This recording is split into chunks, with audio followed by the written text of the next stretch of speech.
So what the hell are we talking about? More or less whatever.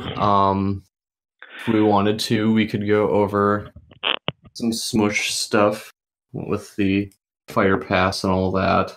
Oh yeah.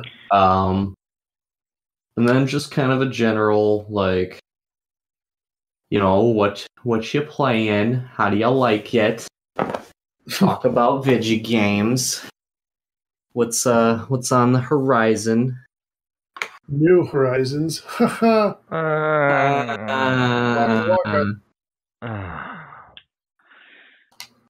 All right, Andy, what did you think of the ARMS Fighter Pass? That I was actually very happy with because I've wanted an ARMS character in for a while now. Because when I first bought my Switch, the first game I got was ARMS, and I fucking loved it. The only time I played ARMS was, I think, at a party of yours, Dave, and that was it. It didn't fucking work because like the Joy-Con problems and because we were gonna fight, but that was like the local wireless wasn't working for shit. So that was going well. Like, it's I don't know, it's a fun game, and like no one really seems to care about it. And I feel bad because like I do care about it. Well, like it's nice because it's like Smash Bros. In that it's very simple to pick up, but once you kind of get to like I managed to get my rank like not super high, but to the point where like fights were getting pretty intense online, and it gets pretty crazy the upper levels. I feel like I really need to actually try to get back into it. I don't know if anybody still fucking plays it anymore online, but like I was really excited for it when it was, coming out. Yeah. And I barely played any of it. And I felt very bad for it. Because its biggest problem though is that like there's not much other than playing people online, there's not much to do because you'll go through like each character's arcade mode pretty quickly, and other than that, there's not much there. I heard that once it got announced for Smash, the online portion of it picked up substantially. Yeah, I'm not surprised. Surprised me too much. So I'd wager if you're looking for a game, you can probably find one pretty easily. I'm curious who it's going to be, because we could rule out Springman because of. See, I don't know if we can, because I'm not ruling him out. Here's my take on this. Like, basically, this is going to be the determining factor of what the rules are. Like the quote unquote rules that everybody likes to toss around. Oh yeah, it's true. This is going to tell us if an assist trophy can get promoted mid-game. True. And I personally don't think it's going to happen, but it still wouldn't surprise me if it happened. But I think people are going to be watching this one pretty close, because this is going to be like the game changer, so to speak. Well, we can also see about, because everyone always thinks that Spirits also deconfirmed them. And I never fucking thought Spirits deconfirmed. Yeah, I don't know why. Like, everyone was so certain of that. So people forgot that every character in the main roster also has a spirit of themselves. So yeah.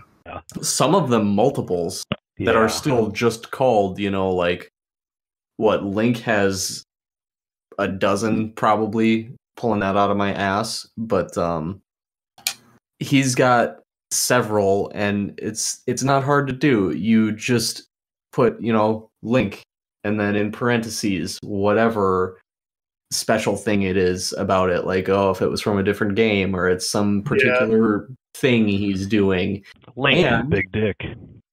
I don't remember which one it was that they did this to, but they have modified spirits in the past. Yeah, I think so. So it's not like it's that difficult for them to just go back. The red Pikmin one, I think.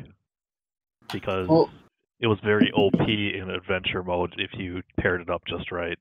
Well, no, I mean as far as like what the spirit is called. Oh, okay. No, because I don't know which one it was off the top of my head, but I know there have been. I want to say there's been a couple that they went back and edited the name of the spirit. And it's like, why would anybody think that was outside of the realm of possibility to begin with? Because it's a fucking PNG file with a few attributes. Oh boy. Yeah. You can throw in a patch that just changes the text of the spirit title. That's 5 seconds worth of work. Why do people think that's some determining factor here? I don't know. People they like to just deal in like these theories and then just claim that they're true no matter what. Theories and absolutes. It's stupid, but like I don't know. They're just trying to find ways to confirm or deconfirm things. And honestly, if Springman is deconfirmed, that's fine with me. Not that I don't like him. There's just other more interesting ARMS characters I would like to see. Yeah, and I don't disagree with you there. It's just kind of weird. It would be weird seeing anybody other than, I'd say, Ribbon Girl, just because like those two characters. Those two characters are basically the face of ARMS, and Springman especially, which like I said, I don't see the assist trophy promotion happening, so I'm gonna guess Ribbon Girl, but I'd be just as happy to see anybody else. It just feels weird to me considering the way Smash works. It's always like who best represents this franchise or this title. And because of that, I think it's just going to be Ribbon Girl, but I could be wrong. But as long as it's not Ninjara. Oh God, I don't fucking want Ninjara at all. The thing is, he's pretty popular. I know. It bothers me, but like what I want, my dream characters would be either Kid Cobra or Master Mummy. Gib Gumby. Gib Gumby. Oh, I wouldn't have a problem with Helix. I just don't see it happening because I feel like he's a little too out there. I feel like it's going to be either Ribbon Girl or Twintel. I could see Mechanica. Mechanica I'd be pretty alright with. Who's the big... Is it just Master Mummy or something? The big dude? Yeah. Well, we like to call him Mr. Mummy, but yeah, it's Master Mummy. Okay. Mr. Mummy Mum. Like... I love Master Mummy just because he's fucking huge and cool. I love his design, so I would definitely like him. Really, I'm cool with pretty much any character getting in other than Ninjara. I don't want Ninjara just on a concept level because fuck him. I don't like him. I don't like his design. I don't like the kind of people he attracts. Well, then I don't know, anytime I fought one online, they were just so goddamn obnoxious. Not necessarily, like, good or anything. It's just that his whole gimmick is teleporting, and they get so fucking annoying. In other words, sweaty people play him. Yes. Sweaty DBZ Naruto nerds. Like, the only thing, too, is that there's not, like, a huge difference between the way a lot of the characters play, other than, like, some being heavyweights and others not being. Like, I know each one has, like, a small difference, and, like, I don't know. I also... choose for Smash, I don't think would, like, drastically change how they play. I also don't really want to see Bark and Bite. I don't see them happening in 1,000 years anyway. I forgot about that guy. I honestly don't see them happening anyway. Yeah.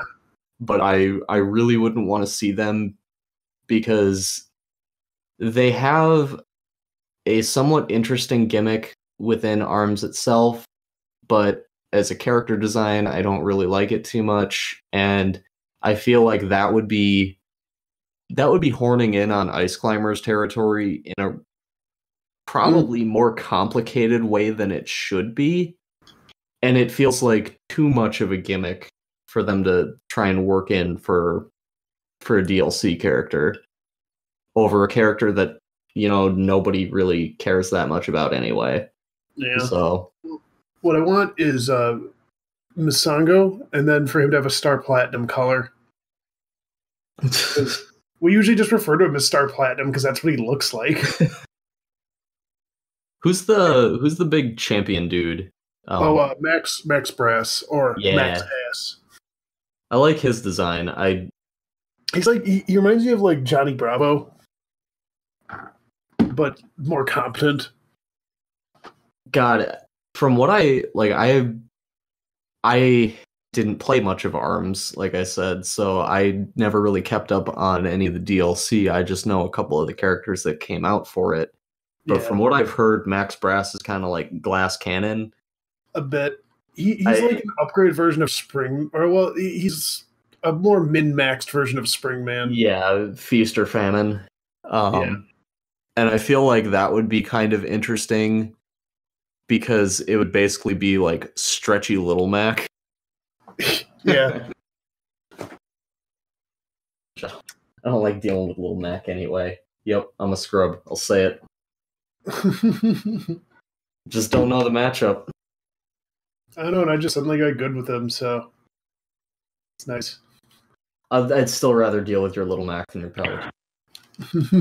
Because fuck everything, Palutena. Anyway.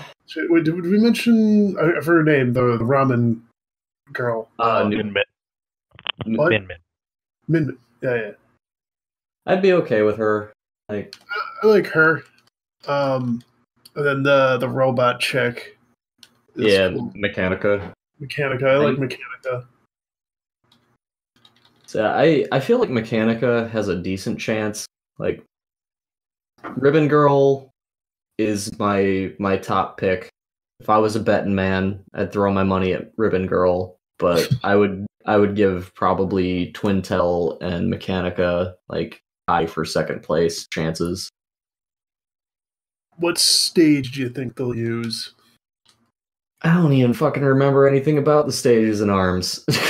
Well, I think, most of them are kind of like based on different kinds of rings, and I mean, like Springman's is pretty basic, but I feel like they'd use the final ring that's like on top of the building for the final fight. They would do Helix's arena. I do like his. I'm guessing. I feel like that's for any of them is going to be they get headlock and just like do a bunch of punches and shit. Well, I don't think Helix will be the pick. I feel like Helix's arena is just out there enough for me to put money on. I could see that. I could see the ramen bowl stage kind of working, kind of similar to like the one Sonic stage, how it's got kind of that dip. Oh, the Green Hill Zone stage or whatever the fuck it is. Is that one Green Hill Zone? I forget if it's that or if it's supposed to be something from like a newer Sonic that I don't know. I don't know anymore because I don't really care for it. I just hate it. That fucking dip in the stage it's just such a huge dip, and it throws off your angles for just about everything you're trying to do. I don't like it. Zone. What? I like this zone. I like the Sonic World, or was it Sonic World? Is that what that game was called? I can't remember. The one that fucking knocks off Mario Galaxy's gimmick, sort of, and it was a decent game, but I never finished it. Maybe, I don't know. Either way, that stage is alright. Yeah, that one's much better. Was that one introduced in Smash 4? Yes. I forget. Okay, yeah. I believe so. We haven't played on that stage for a long time, actually. I end up in it a lot when I'm doing like anything single player. I completely forgot about it. Otherwise, I probably would have picked it at some point last night. Well, I mean, I always just put on random stage usually, unless I feel like going to Delfino Plaza or something. Yeah, that's why my stages get picked 90% of the time, because I think I'm the only one who's picking. Well, I used to, but then I just kind of got tired of picking stages. I always pick like the same fucking ones anyway. It's like one of the stadiums or Animal Crossing, or sometimes I'll do Delfino, Pilot Wings just because I like it. some Battlefield version of a stage I like the background of, like Flat Zone or Biona's shoulder, or not shoulder, leg? Knee? I don't fucking remember. Penis? Oh yes, they need to add. Oh, if the Xenoblade Chronicles Definitive Edition does not have the Bionis penis as an area, I will be sorely disappointed. Size of the area changes depending on time of day. Morning, it's just massive. But so now with this already announcement of that we're getting an ARMS character, do you think like that kind of changes at all what the next few characters could possibly be? Nope. I wish it did, but I don't think it will. I feel like this is just to placate us over the Corona shit.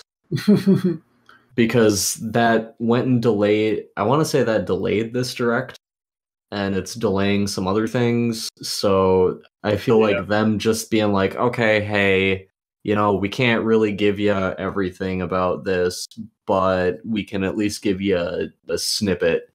So I feel like unless the coronavirus keeps going well past when that fighter gets released, then I don't think they're going to keep hinting, or not really hinting, because they're at least telling us the game, but I don't think they're going to keep doing that. Okay.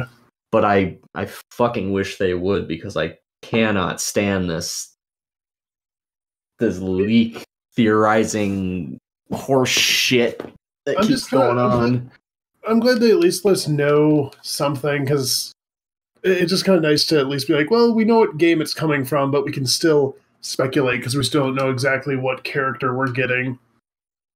Yeah, that made me happy for so many reasons. One, because, as we've kind of gone over, I feel like ARMS deserved to be in there, even though I haven't given it as much time as I feel like I should. But also because, it completely circumvents that bullshit. Now we don't have to deal with, leakers and all that. All this theory discussion of, I think this character has this much of a chance. It's gonna be Doom Guy. But Dave, what about Virgin Ben and his unstoppable record of predicting leaks? His unstoppable record that's been proven wrong time and time again, and he didn't know more than he guessed.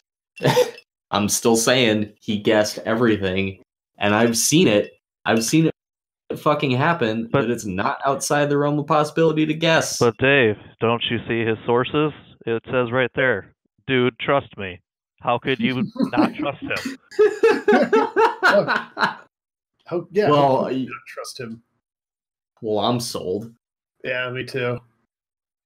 But that's actually really fucking funny to me, how not a single leak. I mean, correct me if I'm wrong, but from what I have seen, not a single leak of the first Fighter's Pass was right. Nope. Not a single one. The only ones that were right were the ones that Nintendo themselves fucked up. And they probably fired like three or four interns over those little... You don't think they knew about that? They're like, hey, put the little copyright thing down there. Wait 5 minutes and get rid of it.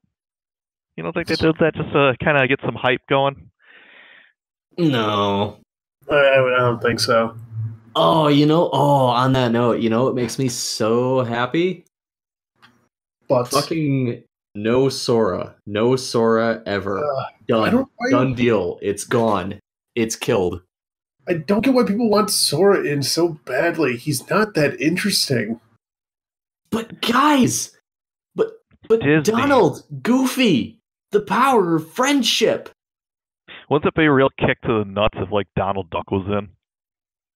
I'd be more okay with that. I mean, Scrooge would get in over him. Voiced by Don Cheadle. What? Well, they do that in the new DuckTales every so often. And he's voiced by fucking Don Cheadle. Because I just did like a backpack episode, and he has the voice again, and it's so like it somehow works too. I gotta look that up. Hold on. The new DuckTales is fucking amazing. Don Cheadle, DuckTales. And they had Goofy in it too, and he was like Goof Troop Goofy. Oh yeah, look at that. But yeah, I'm so glad that is dead. That is forever dead, because there's no fucking way Nintendo's gonna bother going and approaching them for it again. Because I don't know if we've actually mentioned it on this podcast or not. It's been a while since we've done anything, but as I have at the very least said in discussions with you guys, it's not gonna fucking happen because Nintendo would want that more than Disney would. And Disney holds all the power there. Like, Nintendo, yeah, they got money, but Disney got more money. They don't need that deal that bad. Plus, there's like other Square characters I'd much rather see. Well, he's not even a Square character. He's a fucking Disney character. He's in a Square game, but Disney owns like half of it. And like I said, Disney's greedy as shit. And they don't need that deal as much as Nintendo wants it, so they can ask whatever the fuck they want. And I bet you anything that's why that deal fell through. Nintendo was probably like, "Hey, you know how you guys said you would like to see Sora in Smash? Well, you want to make that happen?" And Disney's like, "Yeah, for $1 billion." And they're like, Non-negotiable. Could you do less? Non-negotiable. Nope. Nope. Maybe less? Nope. Well, the mouse said no. Shut up. Ha-ha! Get fucked, Nintendo! Suck my dick, Miyamoto! Ha-ha! Sounds about right. Sounds very much like Mickey. Ha-ha! Especially the dick sucking. Mm-hmm. And then bowing to China.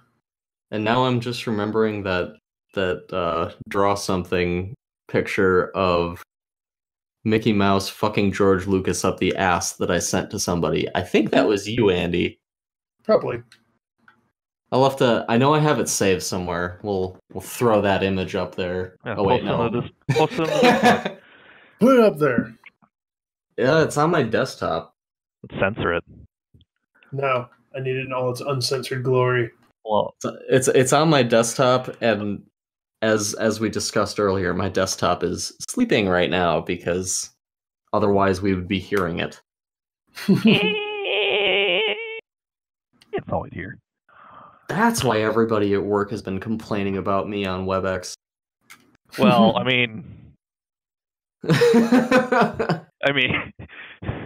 yeah, let's go with that. But yeah, Sora's kill done. Never, ever. I'm happy. But what about Doom Guy, David? Not happening. I don't see it happening, but it's another one that no problem with it. So sure about. I have no problem with it. I don't see it happening. I wouldn't have a problem with it. I think it's kind of cool if it happened, but I don't think it's gonna happen. It's like the same reason why like it would be bad to have like Travis Touchdown in, because you're just going to. He's not gonna be able to do the things that he normally does.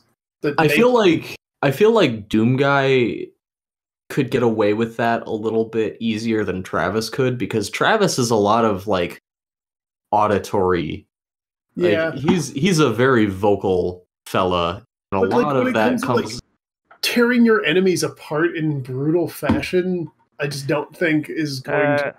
I mean, he could still get away with curb stomping Mario. Like, you wouldn't get to have the blood, but you could still have the image. I think if they would do Doom Guy, it'd be along how Snake kind of plays. A little slower, but heavy-hitting guy. Just explosions everywhere. Slower, heavy-hitting. I don't know what they would call the BFG, or if they would still just call it the BFG and pretend F doesn't mean something. It stands for Bioforce Gun, Dave. Stands for big friendly guy. Yeah. Just like the big fucking giant. No, Whoa. Andy. This is you can't say that on a good Christian podcast. What, guy? Yeah. You're a big one. I'm like, I'm gonna stop you right there, Andy. If you finish any more of that, I'm banning you. Do it. Fucking dare you. And it is done. It is decided. I just threw him in the sex channel. It's against the rules. Oh, he left. Okay, he's back. Do it again. Do what again? I hope that messes up all the audio. It didn't last time.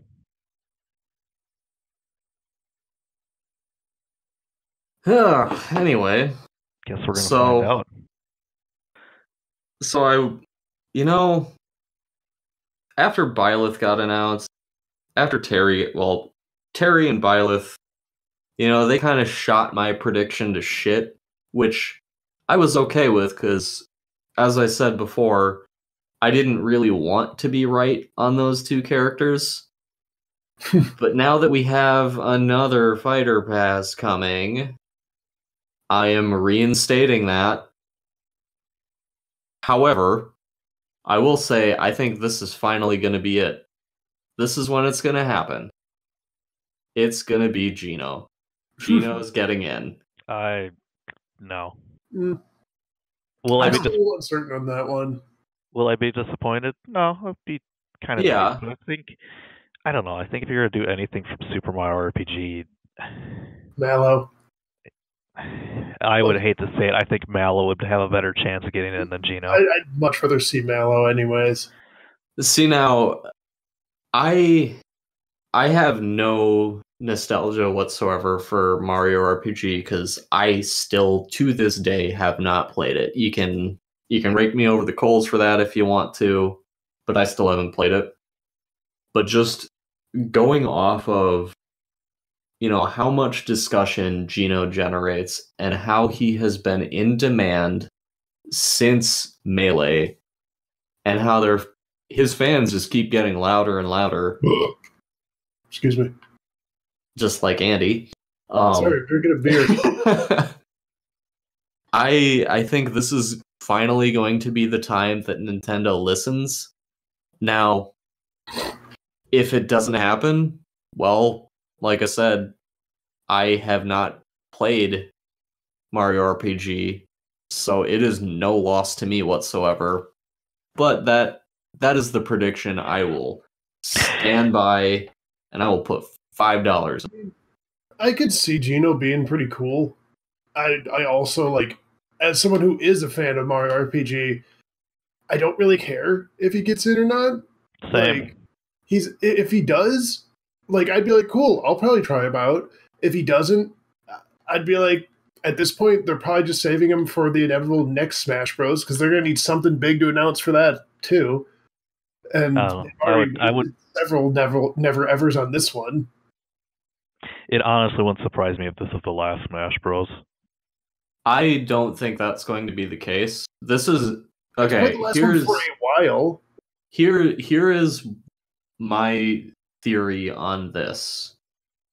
Is that this is going to be Sakurai's last Smash. Yeah. Nintendo's not gonna can Smash. There's no fucking way. It's too big. But this is gonna be my Smash is too big. It's because it's so full of characters. But this is going to be Sakurai's last Smash. Everything about this game has been Sakurai saying, "This is my swan song." So that's gonna be it for him. He's gonna say he's done after this, and he's gonna finally fucking mean it. And because Iwata's not around anymore, I don't think what's the current president? Either way, the current president, I don't think he's gonna be able to threaten Sakurai into doing another Smash. So I think this is his last. We will get a new one on whatever Nintendo's new console is, and it's going to have probably a roster the size somewhere between Brawl and Smash 4 as a base. And we're going to see some drastic change to mechanics. Like, I don't know what that could be. Like, it could be something drastically different about how shielding in general works, or maybe they could do like some Tekken style 3D system. I don't know what it's going to be, but we're going to see some core mechanic shift in the next Smash Bros. Game. A much smaller roster, and it's going to be handled by a new director. But the pared down roster is basically a guarantee, and I think the mechanic shift is going to be how they actually pull people in to jump on the next Smash. Because otherwise, like, roster is the biggest selling point of Smash. Yeah. So we know it's not going to be as big, but if you can't offer something as big, you have to offer something different that draws people in and makes them want to give it a chance. So that's how I see this playing out. Like, as to who's going to be directing it, fuck if I know, fuck if I care. What that new mechanic is going to be, I could only guess. But that's how I think this is going to be. This is Sakurai's last, and anything after this is not going to be Yo Daddy's Smash. Seems about right. But as far as who the hell else is going to be in this Fighter Pass, fuck if I know, man. I think Geno's a guarantee. I still think Crash and Lloyd are possibilities. I think it's a strange choice at this point. I think this ARMS character is going to be a big determining factor in what we can expect to see. Because if we see Springman, then I'm throwing money on Waluigi. But here's what I think. I think guaranteed for sure is Crash, like you said, Dave. My pipe dream is Wonder Red. I think a surprise one will be Geralt from the Witcher series. That'd be weird. One of mine that I kind of want to see now is Earthworm Jim. Just because I feel like he'd have a lot of cool shit to do. But my SJWs. But the creator is a perv or an asshole or something like that. Nintendo give a shit about SJW? Fucking no. But yeah. I think we'll have a better idea of what to expect in either we'll get it with Springman or all bets will be off if it's not Springman. I guess we'll fucking see. Yeah. But that's kind of about all I have to say about that. Might be cool. Yeah. We'll talk about it when the time comes. Moving on.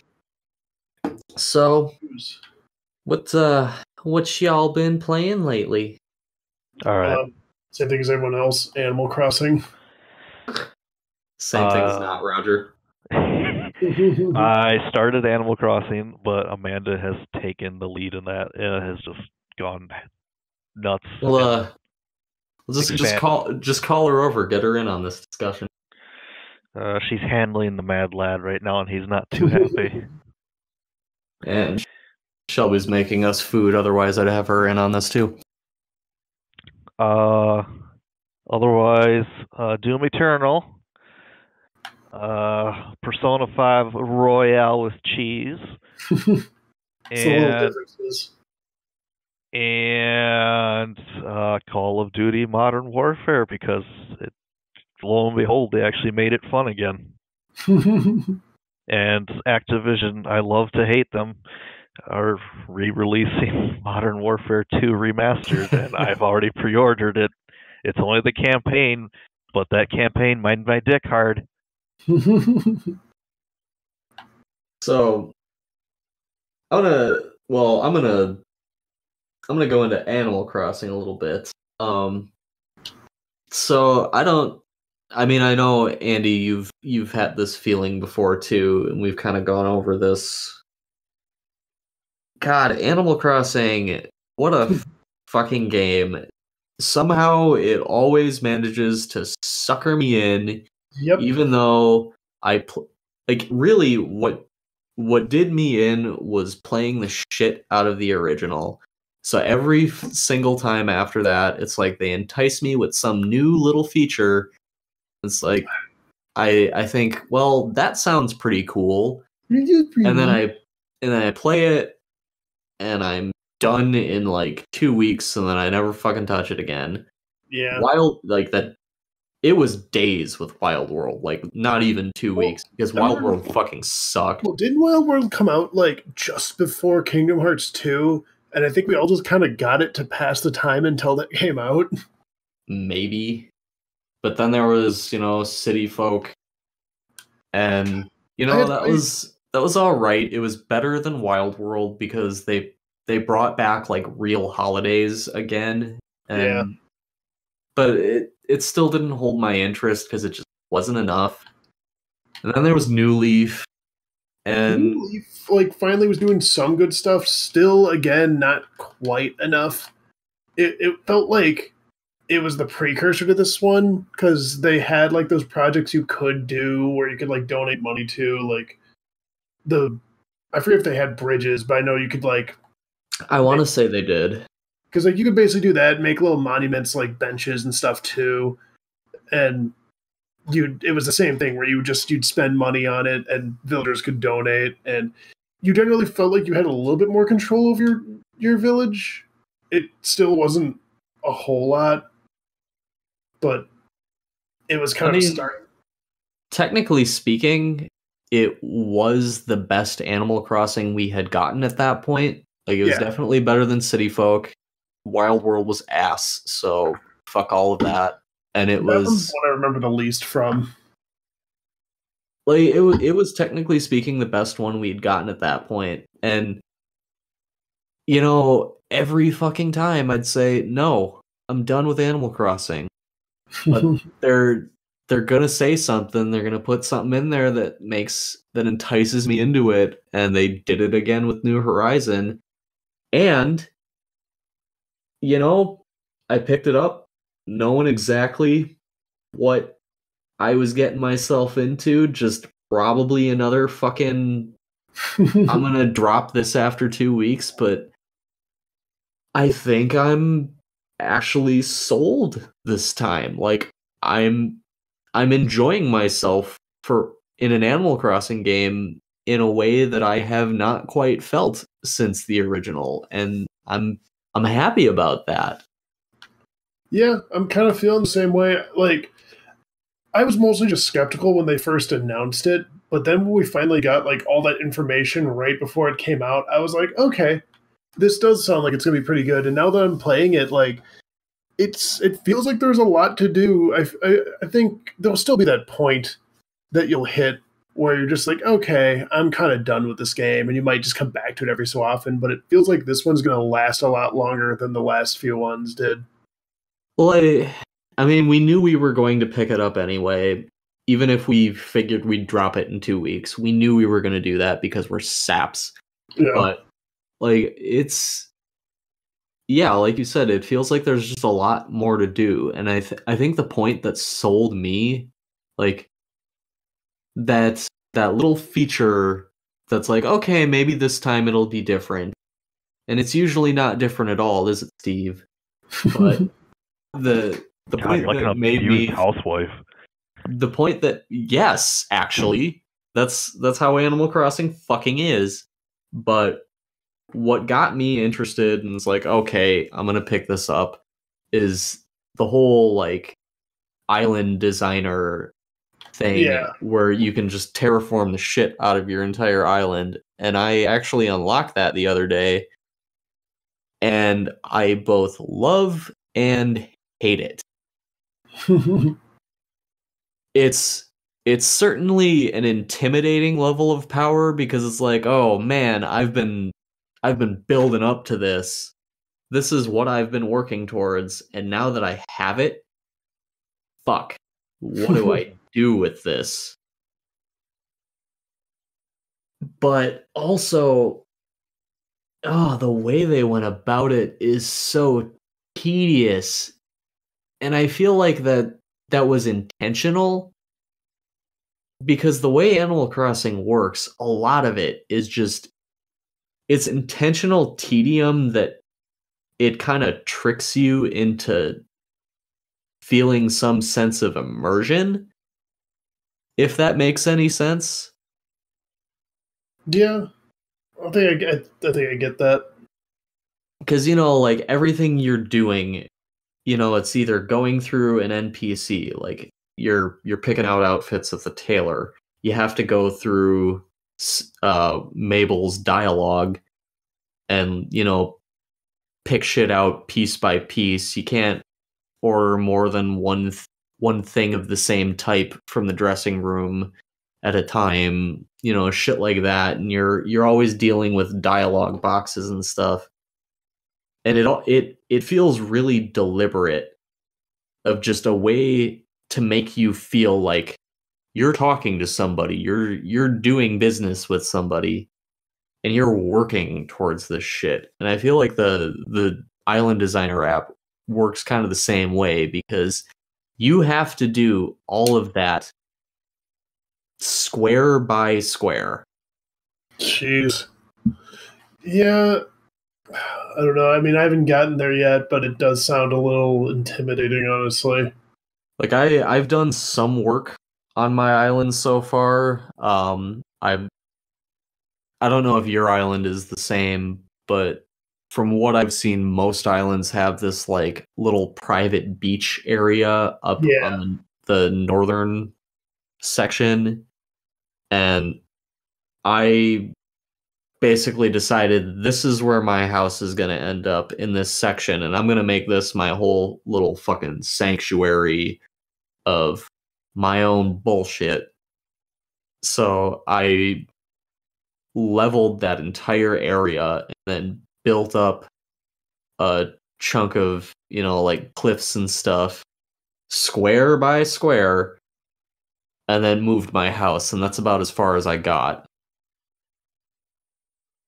And I mean, it's cool in a way, because you finish working on something and it's like, man, I put in all that effort and it's done, which I'm nowhere close to done.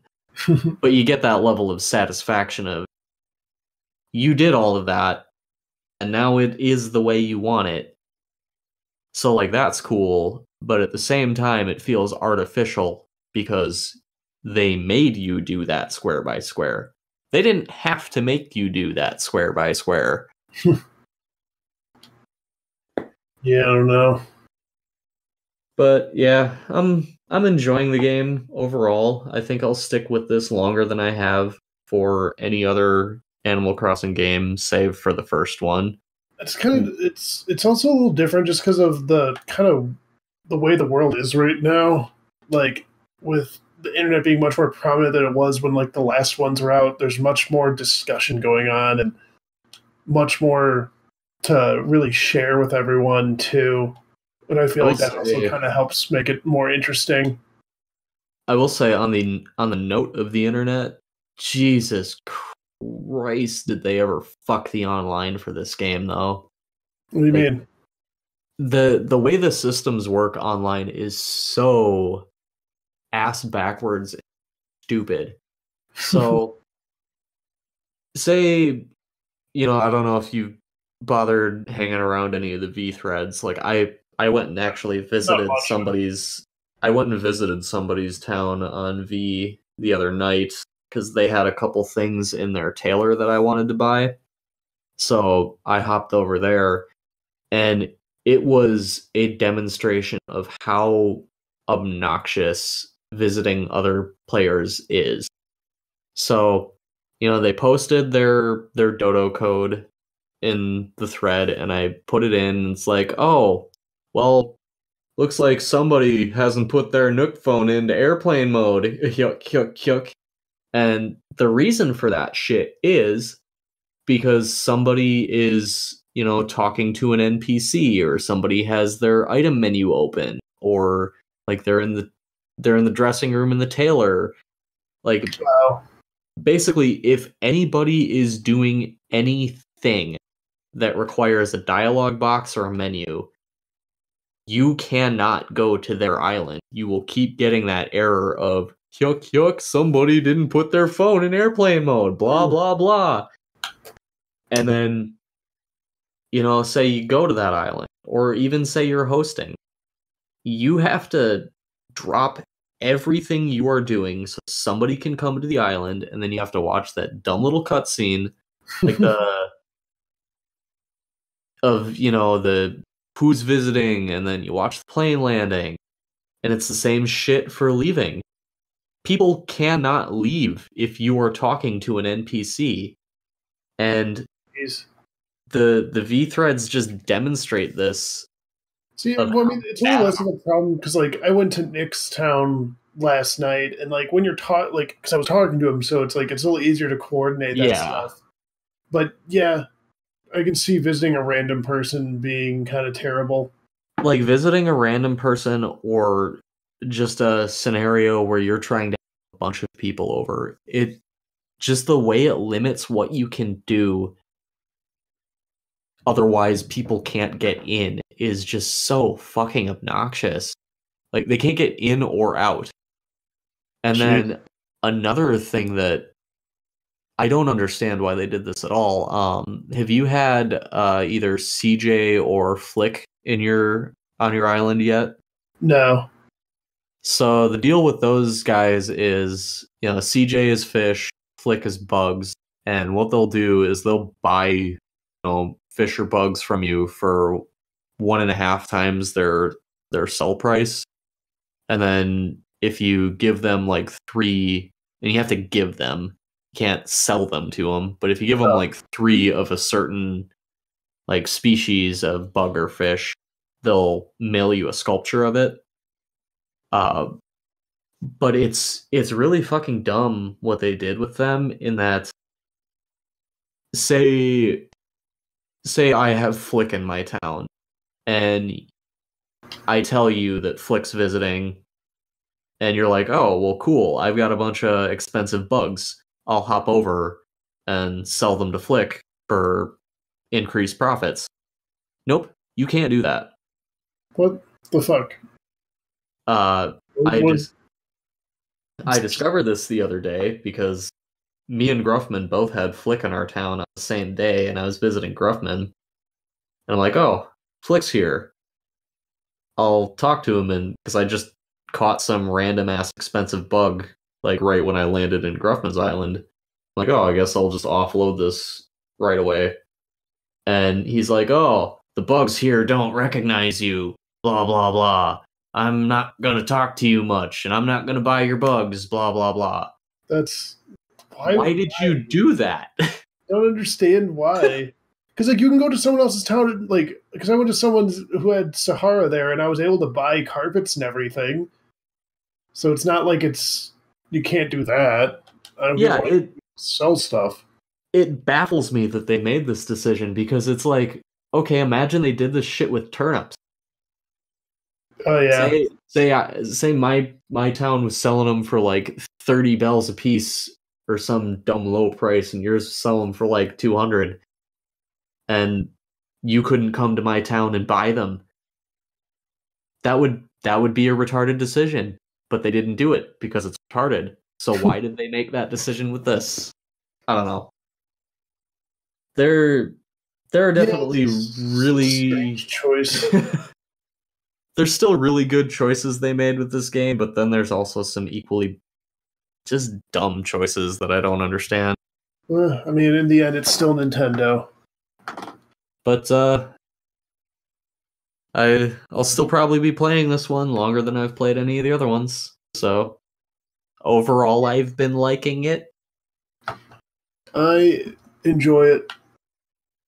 I just made a Rocco's Modern Life t-shirt, so I'm pretty happy with that. I just make dumb meme bullshit, like Yardanika. A Rocco shirt seemed really easy to do because I just put a couple triangles on that bitch. And there you go. So I have my Rocco shirt and I have my Jerk shirt.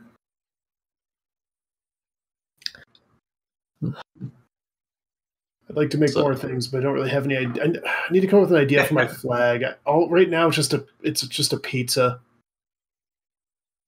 I don't know what to make for my flag. I originally had Daisy in a bikini as my flag, but I have since changed that to the Yardanika face.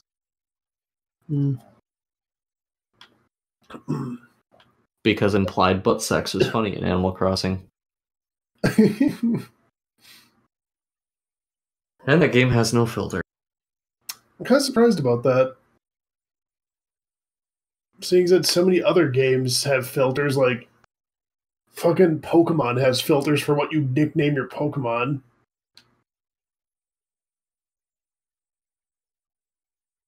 So Roger, you still awake over there? Yeah.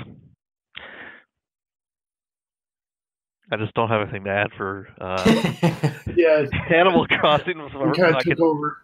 I could tell you that my house is built and I paid it off with Nook's fun money, I guess, but that's about as far as I got. And then I'm like, oh, Doom Eternal finished downloading.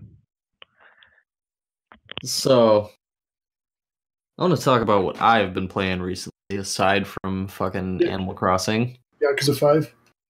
Yes. Oh my god, yes. So I've been going through the Yakuza remaster release that just came out. What was that? Sometime middle or beginning of February, I think. And that is Yakuza 3 through 5 remastered, and they did some changes with the localization, like changed the way some of the script was written and such, and they added back in some of the cut content. I don't believe 4 and 5 originally had any cut content in the Western release, but 3 definitely did, because they cut out all the hostess shit. Which, like, the hostess minigame was fucking terrible in 3 and 4, and then I don't think it's in 5. But they also cut out, like, there's this shit where you can go to hostess clubs yourself as a customer and, talk to the hostesses, and they cut that shit out of 3 because at the time the Sega localization team that was handling it was basically working with the mindset of a lot of localization teams in this day and age, which is kind of surprising that the remaster has all of that shit added back in. But apparently Sega themselves, like Sega of Japan, was pretty pissed off at the localization team for 3 as it was for doing that shit. So I guess with that in mind, I'm not too surprised. But yeah, I'm on to 5 now, and it has been a wonderful time. And for our listeners, I'll give a brief rundown of how the Yakuza games work. They're basically a beat-em-up RPG series. And yes, it is an RPG. If anyone wants to classify it as something different, they're retarded. Because it's got stats, it's got skills, it's a fucking RPG. But it centers around a man named Kazuma Kiryu, who is, at this point, I would say big boss levels of man crush for me. Like, no homo, but I'd go homo for Kiryu. Not gonna lie. I'd get a body pillow of that man. as he deals with basically the Tojo clan's bullshit. He starts off as a member of the Tojo clan, and then he ends up not in the Tojo clan for basically the majority of all of the games. So it's kind of funny because for a man who's not in the Yakuza, he deals with a lot of the Yakuza's bullshit and cleans up their messes all the time.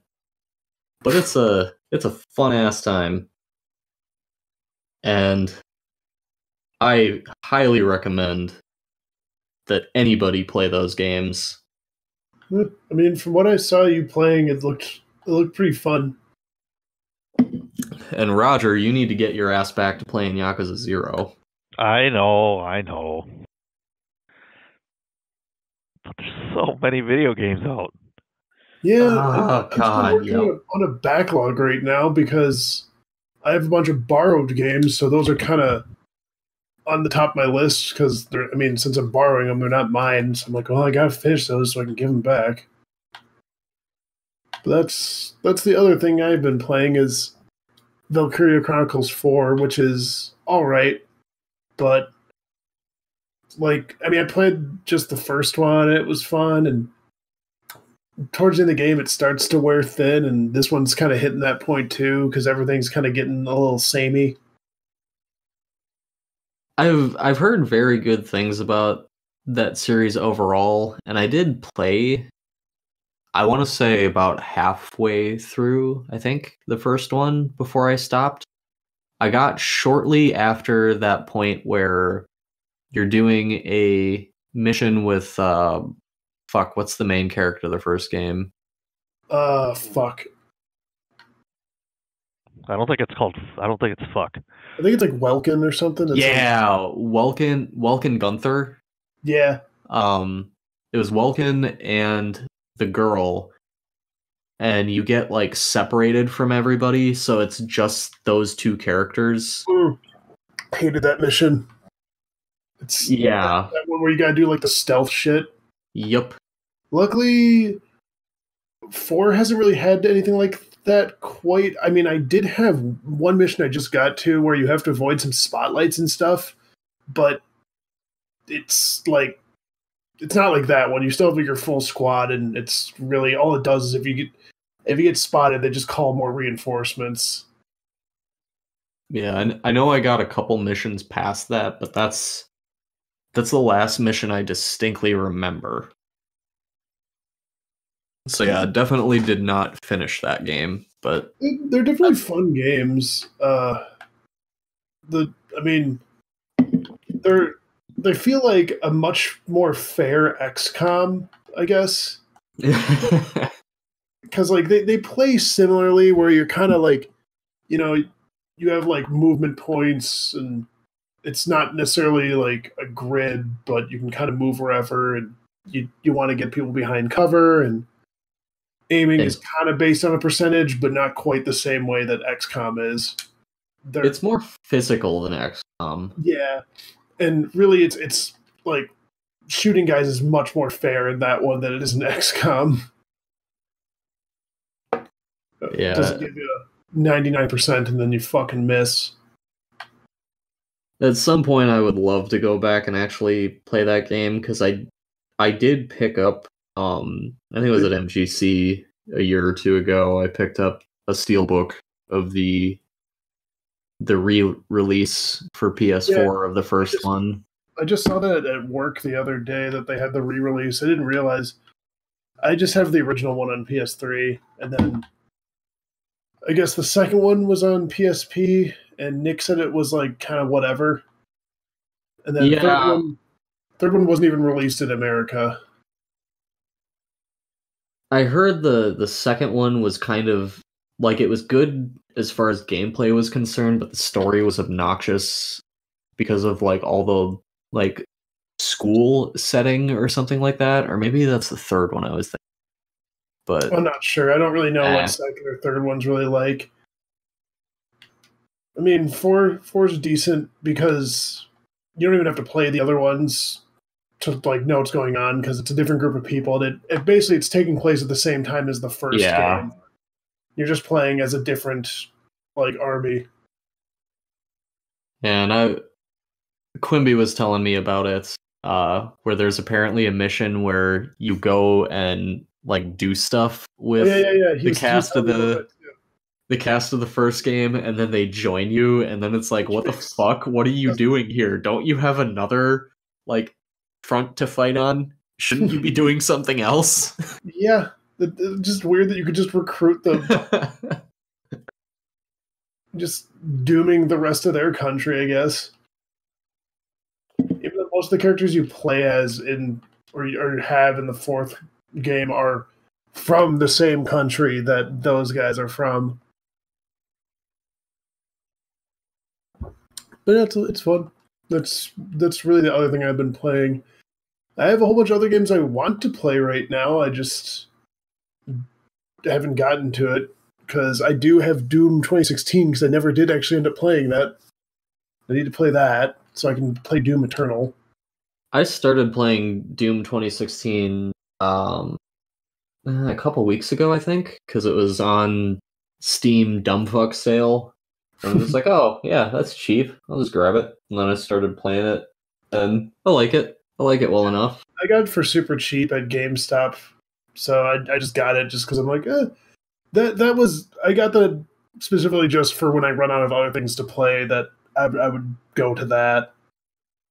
I'll say it's fun, but it's not without its faults, and there's a couple things in there that kind of annoy me.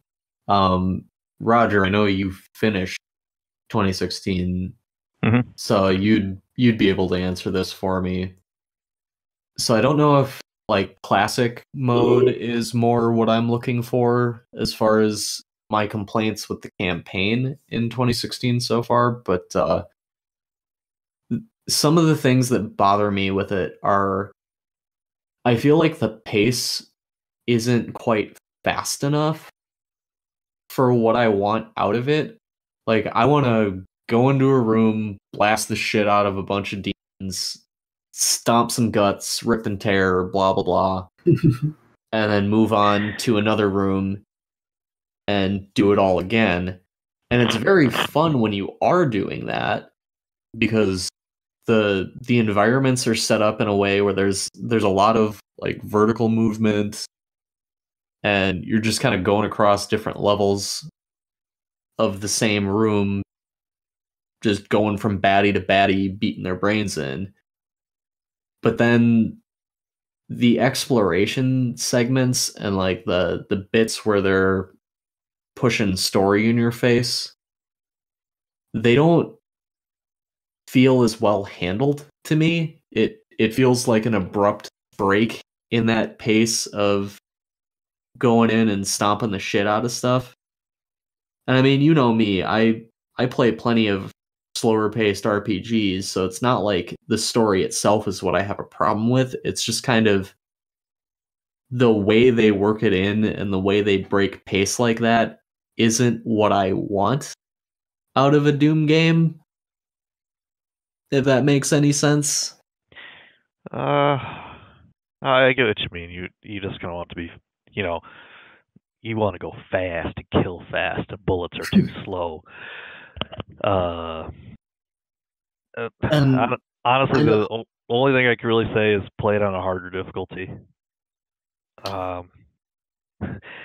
Otherwise, I think Eternal handles the story a lot better, since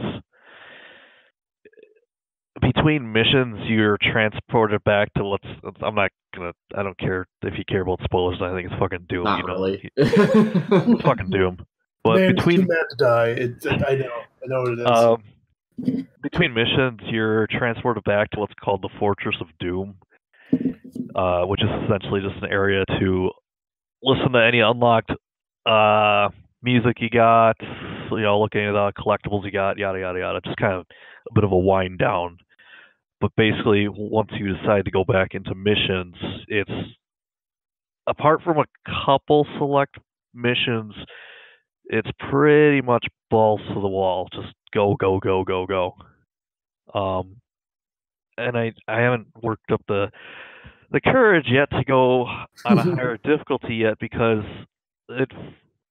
they fundamentally change. Like, if you play on, what is it? I believe a Nightmare and above, like Nightmare and Ultraviolence and Ultra Nightmare. The AI functions very differently, where it will.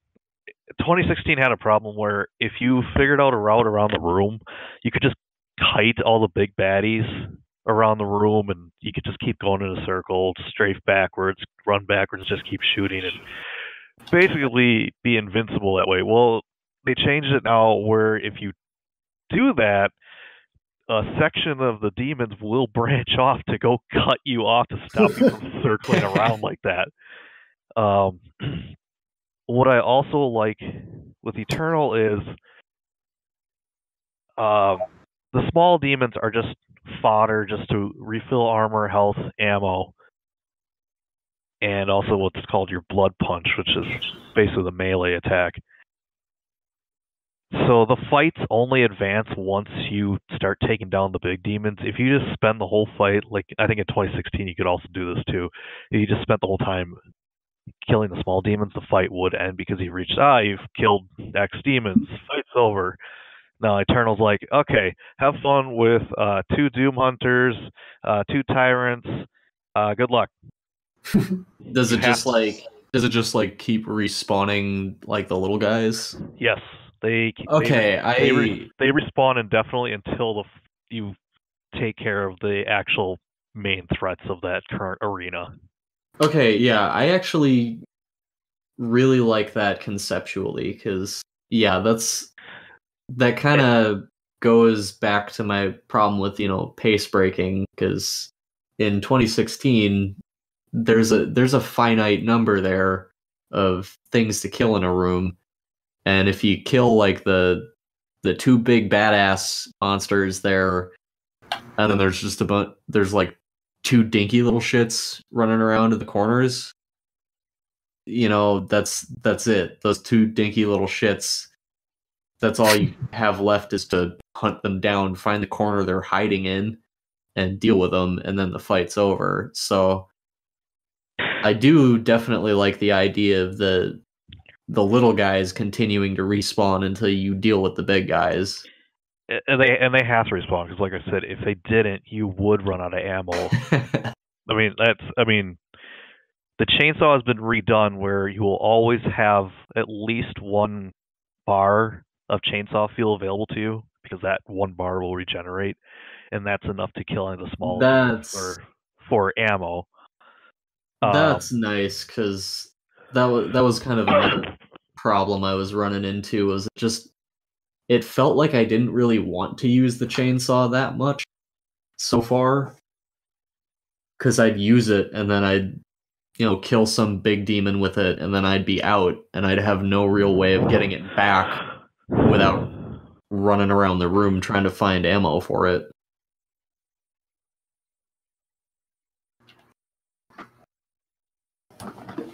Woo. Oh god, what's happening? I think Roger's dead. Right. Oh, sorry. Okay. I flipped my mute switch there. What was it? So the chainsaw has 3 bars of ammo. It will always have at minimum 1 regenerating throughout the fight. If you get it up to 3 bars, you have to collect up to 3 bars. It'll only regenerate 1 bar, and then that's it. Yeah. Like the other 2. But if you have a max 3 bars, you can, if you want, use those 3 bars to kill a higher level demon, like a Hell Knight or what have you. Well, that's cool. Later in the game, they give you a weapon that can kill the biggest ones in 1 shot, but that one doesn't regenerate ammo. You have to find it. Let's see. They did a lot better job with, and like you said, like you have to hunt down the 2 dinky guys to finish the room. Eternal's not like that. Once you finish the big guys off, the music will calm down to whatever the ambient music is, and if there's a couple dinky guys still left, you can go find them on your own accord just to top up your ammo and health or whatever. Otherwise, you're free to move on. Yeah, they don't lock you in the room. Right.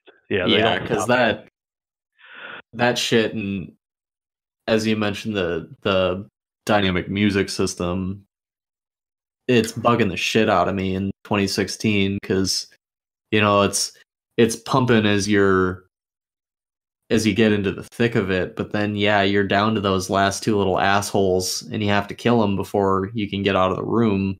But the dynamic music system kicks it back down to just the ambient crap until you dig for the corner that they're hiding in, and then it kicks back up for like 2 seconds, and then you kill that one, and then it's back down to the ambient music while you find the other asshole.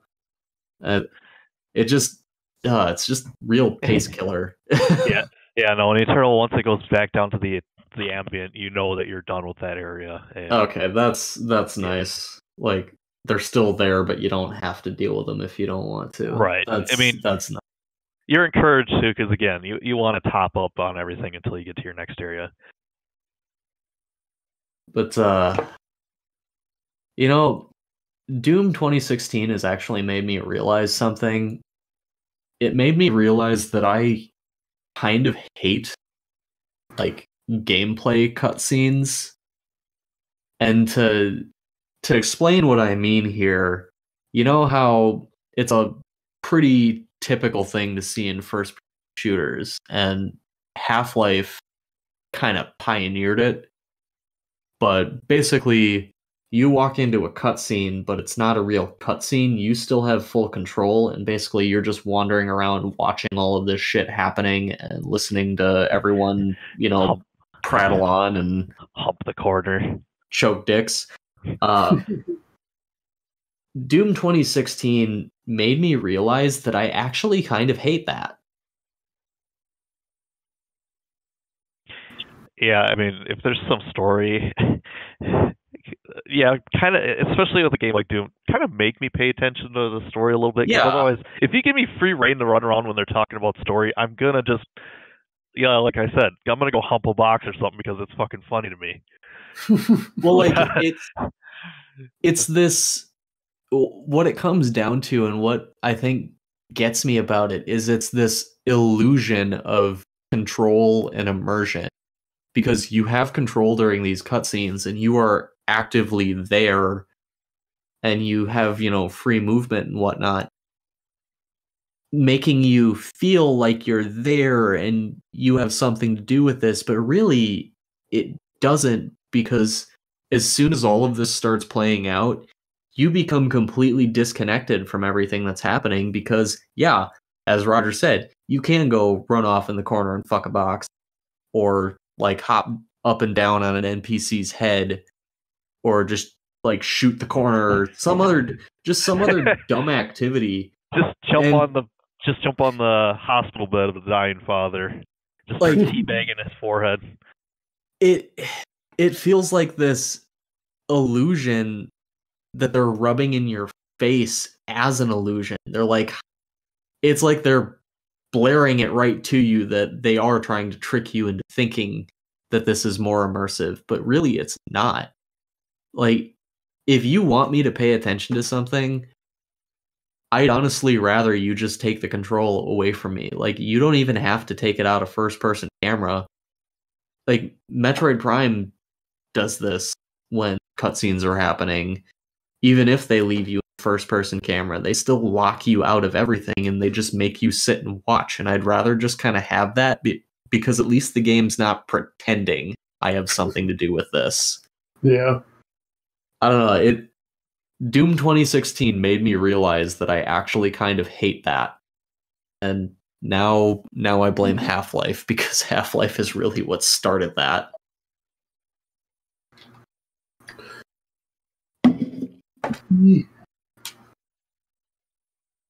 Man, though. Is it just me, or is there too much fucking shit to play right now? That's always the case, and with me getting way too much fucking overtime, I have no goddamn time to play any of it. Let's see, I got Doom Eternal because I'm playing the hard drive. Please still playing Modern Warfare because Modern Warfare 2 comes out April 30th on the PC version. Fuck Sony for exclusivity. Final Fantasy comes out this week. Soon. Is it this week?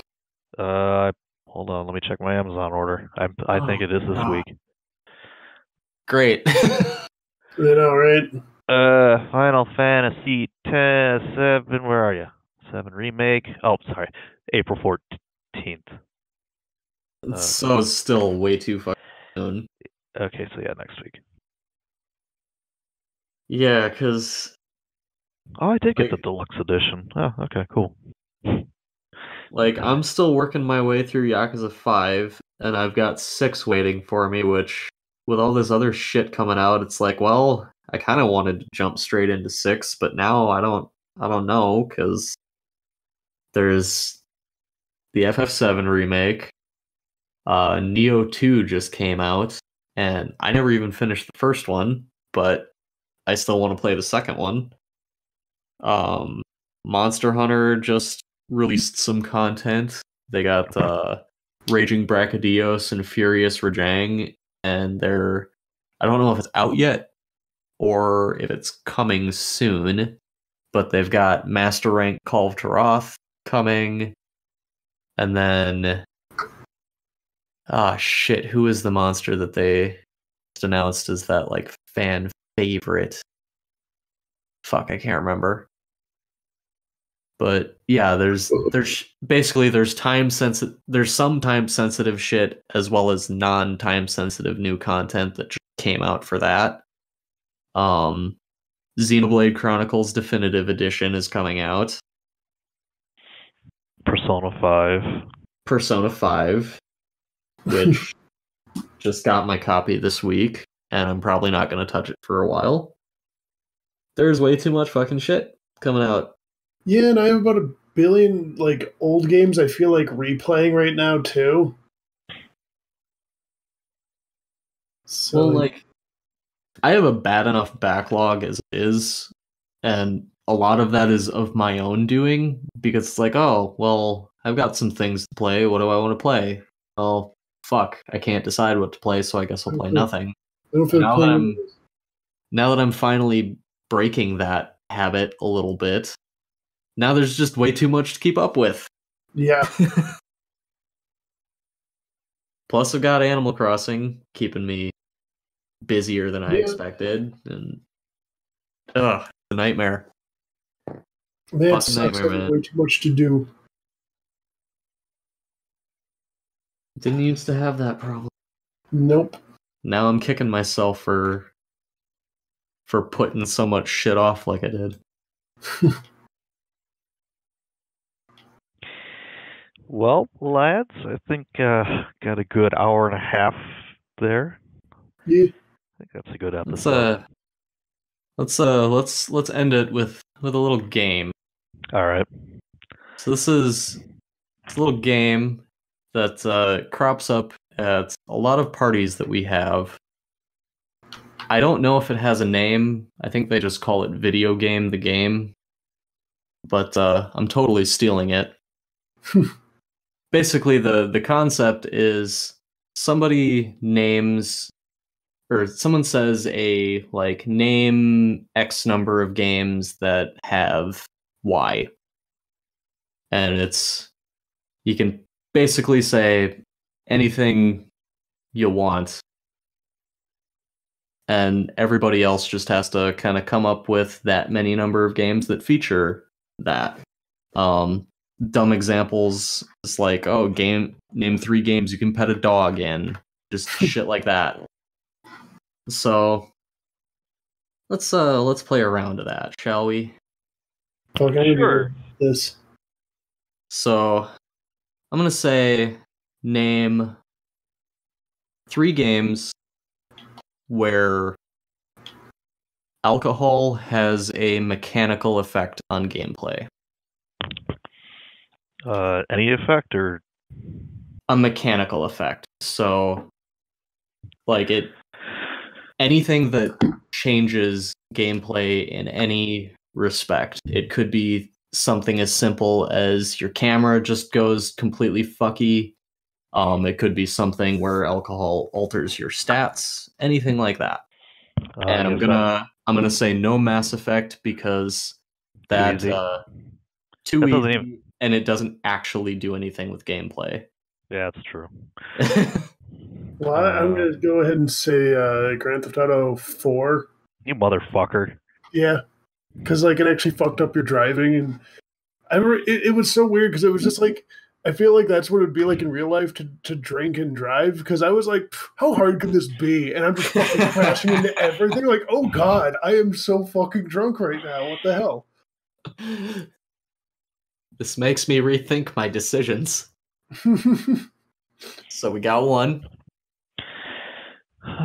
Let's see. What about just like if it just restores health? Does that count, or does it have to do more than that? I would say it has to do more than that. Oh, because I was gonna say like Dead Rising, you could drink alcohol to restore health. I don't know if there was anything else it would do. I mean, if it affected the camera and like made things kind of wonky, it would count. I don't think it does, but I think there might be like special ones you could make that like altered like how you acted a bit. But I can't say that for sure.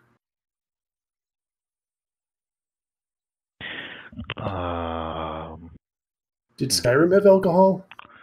It did, but I don't think it did anything except just change your stat to like I don't know, you get plus 10% chance to get 5 butt bears from a wolf or something. That I mean, if that was the case, that would count. All right, sure. It just did stupid shit like that. Because, like I said, it's anything that like changes stats. Let's see here. Skyrim alcohol. What about? Yeah, drinking ale restores stamina of 15 points and damage stamina. Yeah, it damages your stamina regen 30% for 30 seconds. And then there's a bunch of other ones, but yeah, we'll count it. I feel like half that shit never worked anyway. What about, did Red Dead Redemption, did the alcohol affect you? I know there's like a mission where you drank a bunch in 2, but if you actually drank a bunch, did it affect you? Well, there's the one cutscene in Red Dead 2 where you get pissed drunk. Yeah, that's what I mean, but that's like a mission. I don't know if it always does that. Because I never really got that much to... Well, actually, no, I think it did, like... Fuck, didn't it? It fucked like Deadeye or something. I can't remember. Oh! You're right. Hold on. It affected something. Because you could also drink like you could have little like flasks of shit that you could drink outside, and that would like do something to your Deadeye. Yeah, if you drank, I think it was the Pirates rum or something. It was like a limited item, and it would. That would increase your. I believe it was Deadeye. Probably. It sounds right. Like, a lot of things like that, and cigarette and like tobacco, all that stuff seem to mess with your Deadeye. Oh, now I'm curious. RDR 2. It wasn't even that long ago that I played too. Right? I'm trying to look. Yeah, I'm trying to look up what drinking actually did in that game. After the player drinks 5 or 6 times in a row, Marston will begin to stumble. Oh, this is RDR1. I was gonna say, I'm pretty sure the first one did stuff, but I can't really remember that either. Oh, yeah, you get drunk. I mean, that's still in effect. All right, well, there we go. So there's 3. And I'll say nothing. It's just for fun. I'll say the game I had in mind when I came up with that one was, no surprise, Yakuza. Of course. It's because it's on the brain. Yeah, I saw your Facebook post of it.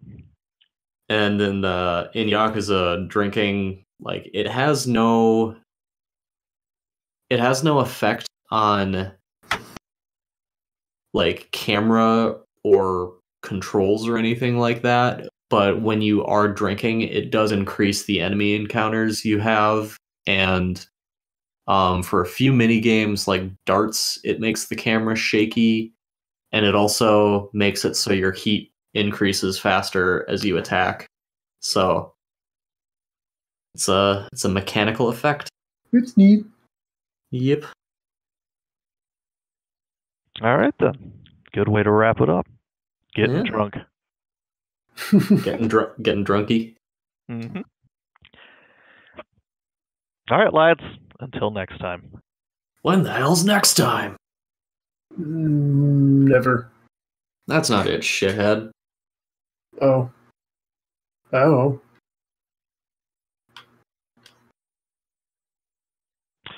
Well, Andy fucked up. Okay. And